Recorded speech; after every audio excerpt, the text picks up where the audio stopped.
Nesta aula, nós veremos duas correntes linguísticas que estão muito próximas em termos das bases que elas utilizam, a sociolinguística e o funcionalismo, porque ambas se interessam pela língua em uso.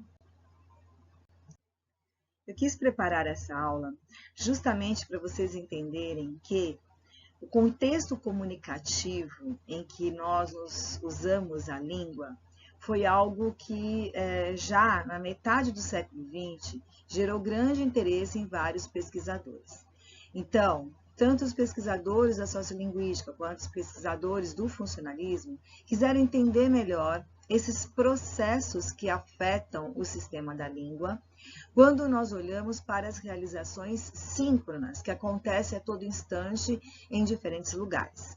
Então, eles vão procurar perceber quais seriam os critérios que nos permitem entender melhor esses impactos, né, das realizações da linguagem, a depender de contexto, a depender da situação, das relações de poder, de tantos elementos que podem interferir no uso da linguagem. Então, nós vamos ver conjuntamente essas duas correntes linguísticas, também de modo sucinto, mas que vocês possam compreender como uma mesma base é tão produtiva dentro dos estudos linguísticos. Em relação à sociolinguística, passaremos bem brevemente por ela, porque acredito que todos os cursos de letras da UFES têm depois uma disciplina inteira, um semestre todo para estudar sociolinguística. Então, aqui, né, nesse curso de introdução à linguística, que é o primeiro período, a gente tem uma visão geral apenas, né, das várias correntes. E essa daqui é uma que vocês irão aprofundar bastante ao longo do curso. A primeira ideia em relação à sociolinguística é saber que a sociolinguística articulou sociedade à realização da língua, né? Então, todas as pesquisas que acontecem na sociolinguística vão procurar grupos específicos que se comunicam na sociedade, então comunidades de fala ou comunidades de práticas bem específicas para justamente analisar como é que essa relação entre língua e sociedade afeta o próprio funcionamento da língua. Então, para a sociolinguística, a língua é um fenômeno social dinâmico, moldado pelas interações humanas, por isso que a língua se transforma com base nos usos. Então, as pesquisas são trabalhadas no nível da sincronia. Então, nós olhamos para a realização de um fenômeno, então, especificamente em relação, por exemplo, ao uso do agente no lugar de nós, né? Então, isso é investigado desde a década de 1980. Então, as pesquisas de sociolinguística da década de 1980 viram esse fenômeno de uma maneira. Em 2000, de outra. Em 2020, de outra. Então, nós vamos construir uma noção depois da transformação ao longo do tempo, mas porque em cada etapa de pesquisa se analisou o momento vivido, né? Então, uma fotografia daquele momento vivido de âmbito sincrônico, né? Então, um conceito importante da sociolinguística é reconhecer que a língua varia. E essa variação pode se tornar uma mudança.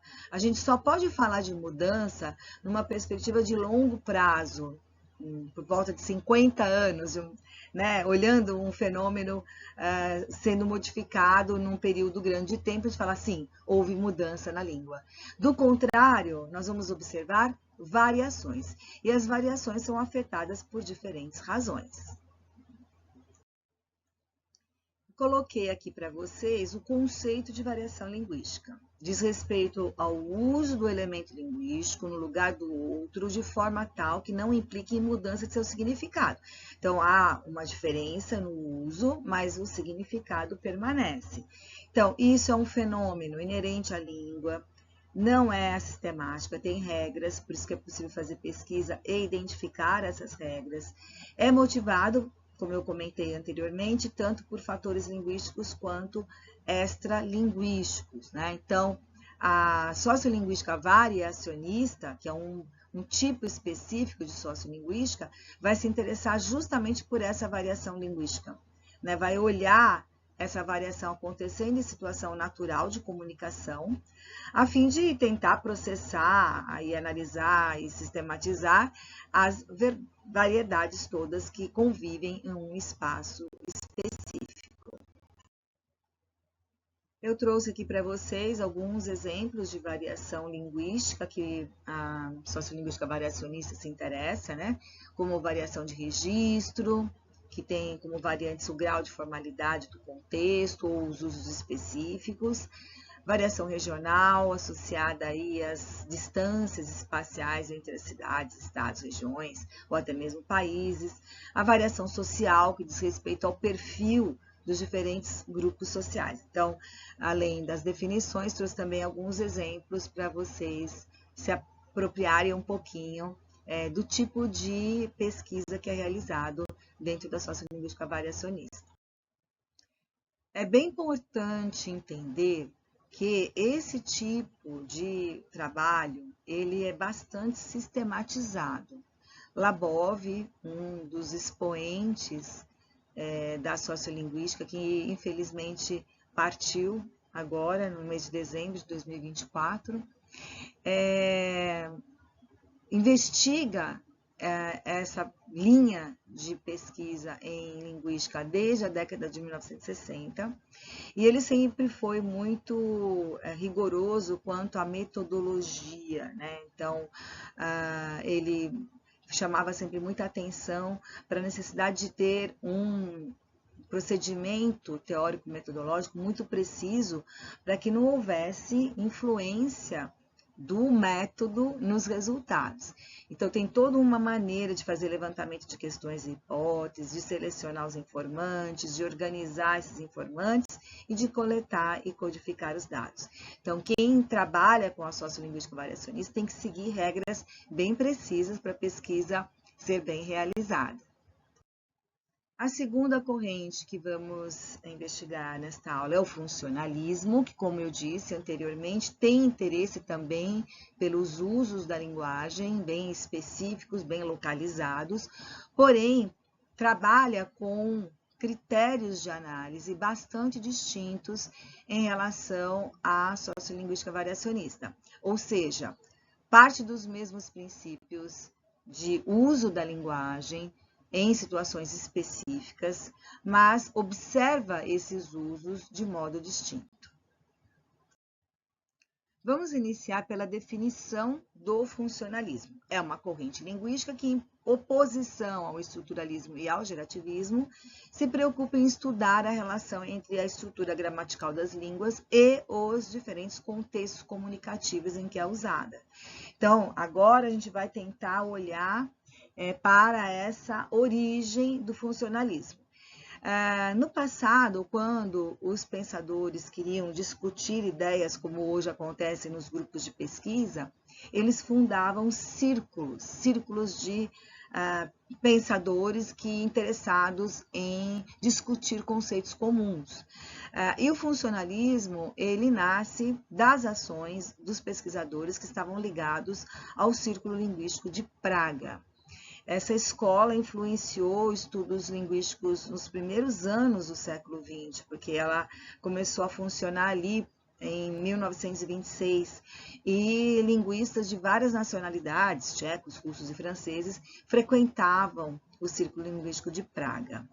Bom, esse trabalho inicial deu base para que muitos outros trabalhos fossem desenvolvidos, e até hoje nós temos instituições de ensino superior que são especializadas em realizar trabalhos na perspectiva do funcionalismo. Eu coloquei aqui, logo de início, dois pontos que é importante a gente ter como referência, né? O objetivo sempre vai ser analisar a língua em uso, mas o objeto do funcionalismo é mais a situação comunicativa do que os grupos, como a gente viu ali na sociolinguística, né? Então, eu peguei um exemplo aqui. Se eu digo, eu uso esta roupa, ou esta roupa eu uso, veja, enquanto informação a gente não tem diferença, mas a gente tem uma diferença bastante importante na forma, né? No modo como essa informação está sendo apresentada ao outro. E por que que esse modo mudou? Porque a situação comunicativa interfere no uso do sistema da língua, por isso a gente escolhe uma opção ou outra. Então, dentro do funcionalismo, se entende que a língua desempenha funções. Esse é um termo muito importante. E essas funções, que são externas, elas se ligam ao sistema linguístico em si. E é aí que a gente pode observar como ocorre usos bastante distintos, bastante variados, que inclusive interferem na própria organização interna do sistema. Vamos entender melhor o que é função para o funcionalismo, termo-chave. Bom, entende-se que quando nós estamos em situação comunicativa, a língua é um meio por meio do qual as pessoas vão transmitir informações, desejos, vão expressar seus sentimentos, negociar significados. Então, em cada uma dessas situações, a língua pode ser colocada a serviço de uma função específica. Então, ao contrário do formalismo, que vê a língua como um sistema autônomo de regras gramaticais, no funcionalismo nós vamos considerar que a estrutura gramatical da língua, ela surge em resposta às necessidades comunicativas dos falantes.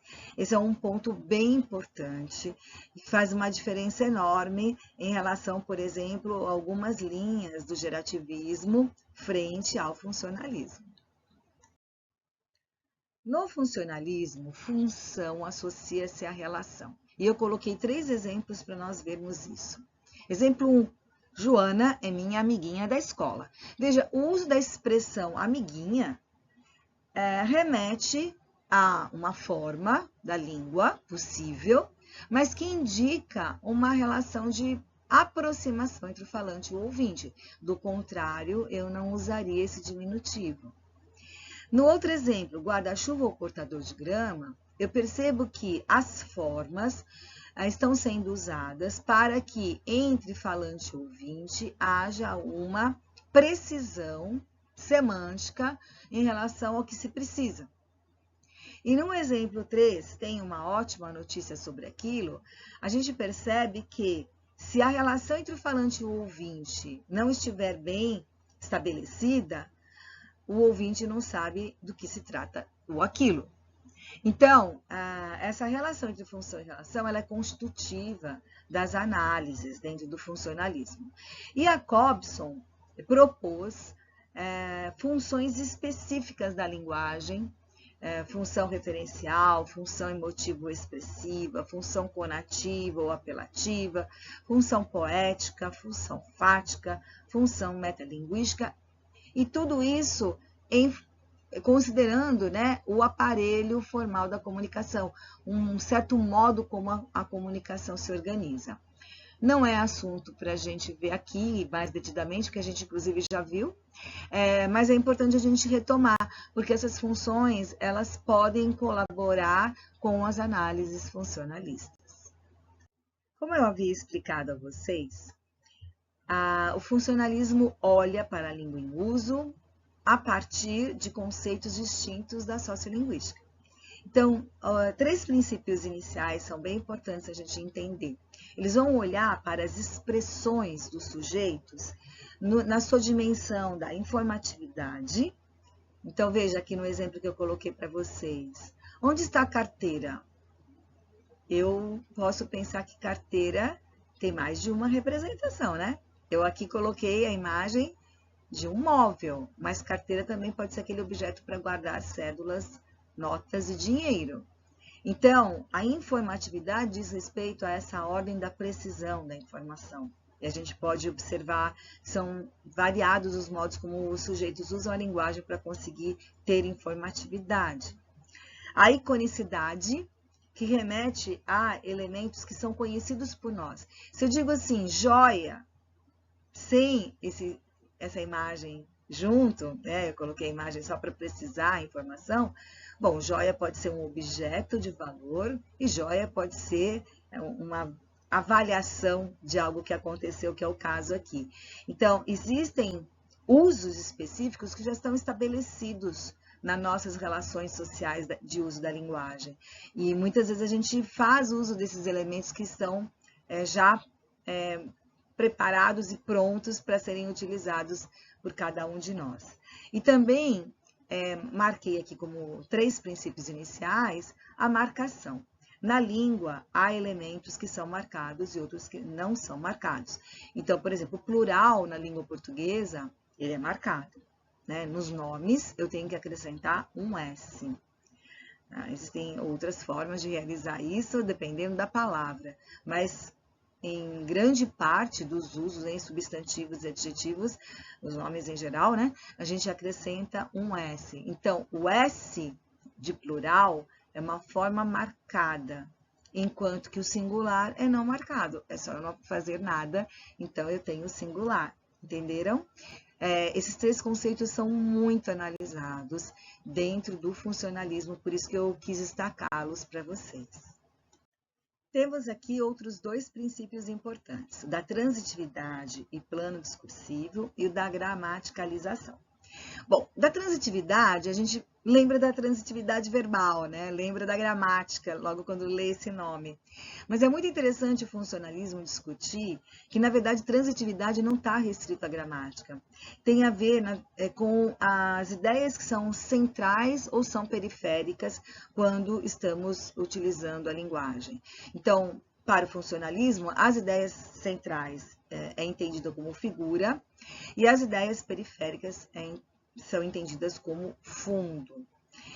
Então, numa relação de figura e fundo, nós podemos, na comunicação, identificar o que é central e o que é periférico. Em relação à gramaticalização, esse é um conceito que vem sendo utilizado nos estudos linguísticos já há acho que uns 30 anos, pelo menos, né, mais fortemente, né? E é uma investigação que possibilita a gente acompanhar as mudanças que acontecem dentro do sistema linguístico, considerando alterações, inclusive, de classes gramaticais, né? Então, casos de verbos que se transformam em sufixos verbais. Então, nós temos muitos exemplos em todas as classes, e isso só pode ser observado quando nós consideramos um conjunto de fatores analisados ao longo do tempo. Então, nós não vamos aprofundar muito isso, mas vocês encontram muito material sobre processos de gramaticalização do português no Brasil, que são totalmente distintos de processos que acontecem em Portugal, por exemplo. Eu quis trazer 2 exemplos para vocês entenderem melhor os conceitos que acabamos de ver. Vamos partir do conceito de transitividade e plano discursivo. Temos aqui uma transcrição retirada de uma pesquisa que trabalhou na perspectiva funcionalista. O participante disse o seguinte: meu pai estava andando, ele morava no outro lado da penha e ele estava passando por debaixo da passagem subterrânea do trem. Aí 2 caras, um escuro alto, forte e um branco também alto, forte, esbarraram nele. Os caras falaram que era um assalto, aí pegaram o dinheiro. Vejam, nesse excerto há ideias centrais e ideias secundárias. O que é central? Os 2 caras esbarraram nele. Os caras falaram e aí pegaram o dinheiro. São 3 pontos. Então, aqui temos figura. E o que é secundário? Meu pai estava andando, ele morava do outro lado da penha, ele estava passando por debaixo de uma passagem subterrânea do trem. E era um assalto, era uma descrição do que estava acontecendo. Então, ao separar a figura do fundo, né, nós temos condições de perceber a transitividade das ideias no plano discursivo. Agora vamos tratar da gramaticalização. Bom, a gramaticalização olha para a mudança que pode acontecer de classes gramaticais dentro do uso da língua. Então, eu trouxe 2 exemplos ligados a verbos, o verbo haver e o verbo restar. Então, a locução verbal amar ei no passado, português antigo, em que a forma do verbo haver era ei, foi incorporada ao verbo e virou sufixo de futuro, amarei. Né? Então, houve uma mudança linguística provocada por essa alteração de um verbo passar a ser apenas um sufixo morfológico. O segundo exemplo é do verbo restar e é bem contemporâneo. As pesquisas mais recentes têm notado que em textos jurídicos, restar está se tornando um verbo auxiliar. Então, eu trouxe aqui para vocês duas ocorrências. Algo que faço para aprender a não restar engolido pelos tentáculos da metrópole. E para se modificar o que restou decidido pelo tribunal, a quo, seria necessário o reexame do conjunto fático probatório. Então, a gente percebe que o restar aí não está sendo utilizado no sentido pleno, né, de verbo com sentido pleno, e sim como um apoio do verbo que está colocado no particípio em seguida, portanto, como verbo auxiliar. E a gente está notando que esse processo está acontecendo agora, no século XX, nos usos bem contemporâneos da língua portuguesa. Terminamos aqui esse nosso encontro que tratou de alguns dos conceitos da sociolinguística variacionista e do funcionalismo. Espero que vocês tenham ficado com um gostinho de quero mais, de conhecer mais sobre isso. A sociolinguística certamente vocês vão ter a oportunidade de estudar mais profundamente, o funcionalismo mais pontualmente nas disciplinas, mas eu estou deixando algumas indicações teóricas também, e tem todo o material do ABA que vocês podem utilizar para também avaliar o quanto vocês conseguiram acompanhar todas as explicações que foram incluídas aqui.